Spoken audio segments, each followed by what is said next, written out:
on nous a menti. Lorsqu'on nous a parlé de l'Afrique, on nous a menti. Et lorsque nous parlons de l'Afrique, nous, Africains et Afrodescendants, nous nous mentons à nous-mêmes. Bonsoir à tous. Good evening, everyone. Je vais faire ce petit mot d'introduction en français. Voilà, c'est fait. Aujourd'hui naît Incarnation. Incarnation aurait pu s'appeler Initiation.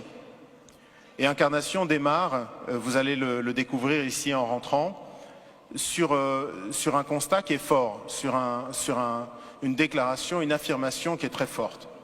On a parlé à l'instant de cette carte renversée. En fait, les cartes pré-Mercator, beaucoup de cartes représentent l'Afrique avec le nord en bas et le sud en haut. C'est ce qu'on appelle un point de vue afrocentrique. Et effectivement, la Terre, c'est une sphère qui flotte dans l'univers. Et dans l'univers, il n'y a pas de haut et il n'y a pas de bas. Et moi, je considère effectivement que ce n'est pas anodin le fait qu'on ait choisi que l'Europe soit en haut et l'Afrique soit en bas. Deuxièmement, Mercator, ce géographe de la Renaissance, a décidé, pour essayer de développer et aider les lignes maritimes, donc en faire des lignes droites, décidé de projeter ce qui est un globe en 2 dimensions sur une carte. C'est les cartes qu'on utilise toujours aujourd'hui. Et le problème, c'est que mathématiquement, quand vous faites ça, vous devez choisir un point de référence. Le point de référence détermine en fait quelle partie sera la mieux représentée ou la plus grandement représentée et laquelle souffrira. Et moi, j'ai appris, comme certainement vous tous ici, que l'Europe avait une proportion qui était presque comparable à l'Afrique, ou en tout cas une partie de l'Afrique. La réalité, lorsqu'on regarde en termes de superficie et de kilomètres carrés, l'Afrique peut abriter la Chine, l'Inde, l'Amérique du Nord, l'entièreté de l'Europe de l'Est, plus quelques autres pays. Et donc le premier statement qu'on affirme avec beaucoup de force avec Handel, c'est « on nous a menti ». Lorsqu'on nous a parlé de l'Afrique, on nous a menti. Et lorsque nous parlons de l'Afrique, nous, Africains et Afrodescendants, nous nous mentons à nous-mêmes. Et je voudrais, dans ces petites clés, vous donner quelques éléments. La première clé que je voudrais vous donner, c'est ma réaction il y a quelques temps. J'étais en train de passer du temps avec mes enfants et je regardais la télévision. Et il y a une jeune artiste angolaise qui est brillante, qui est magnifique, une chanteuse magnifique, Perola, qui est quelqu'un qui a tellement de force, de caractère et de conscience, une immense artiste vraiment. Et elle montrait l'Angola, qui a été un pays qui a été détruit par la guerre, et elle est allée à Soyo, à l'embouchure du fleuve Congo.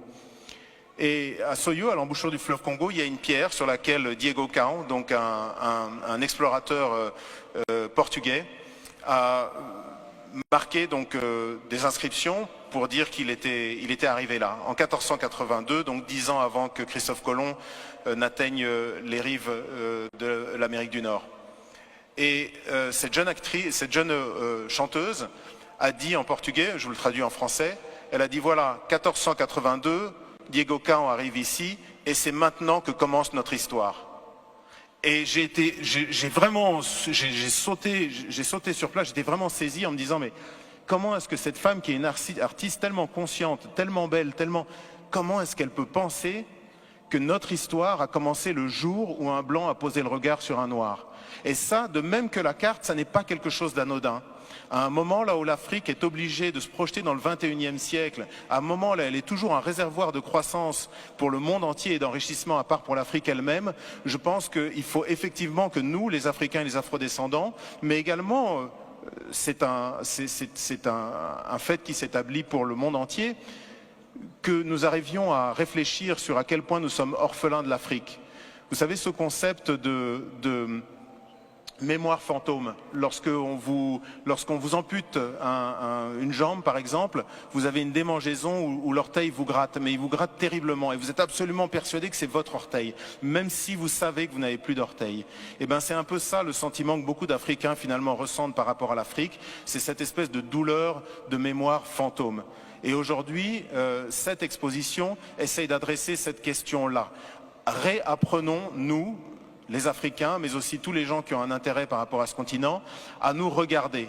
Désapprenons ce que l'œuvre coloniale nous a imposé, qui est un regard décalé vis-à-vis de nous-mêmes et de notre histoire, un regard exotisant, et apprenons à nous recélébrer.